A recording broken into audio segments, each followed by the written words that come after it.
เซินอยู่ทั้งใดเดลาปล่อยให้ไอ้คงคอยท่าอยู่บ้านนาด้วยความเหงาใจเจ้า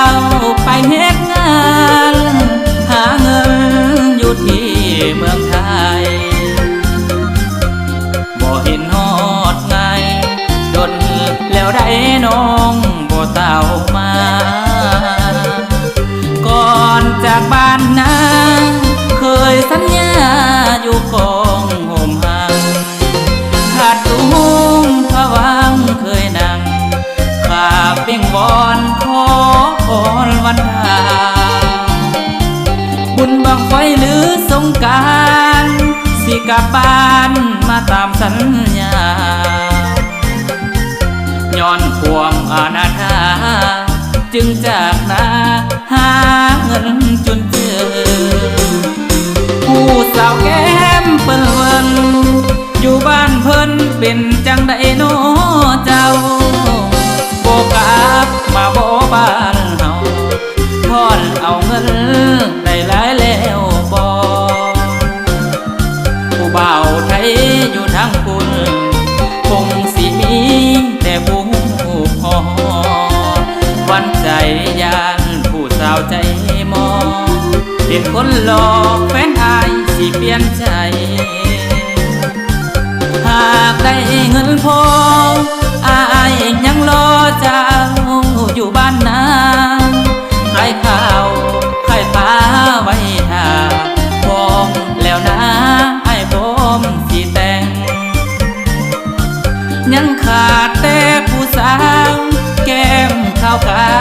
งามเป็นตาแพงอย่าปล่อยให้ความรักอายแห้งกลับมาแต่งงานกันซะน้อง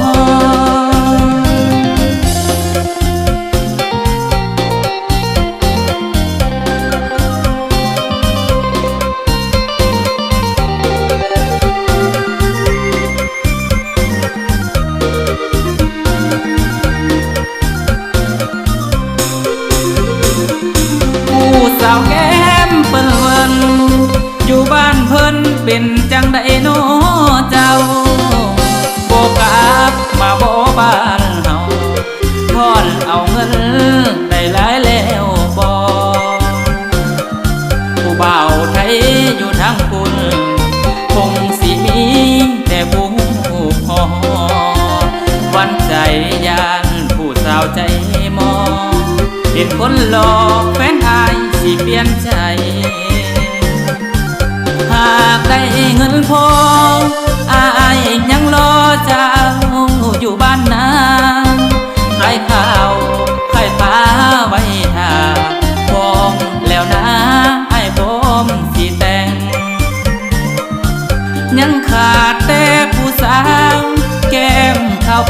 วงามเป็นตาแพงอย่าปล่อยให้ความรักอายแห้งกลับมาแต่งงาน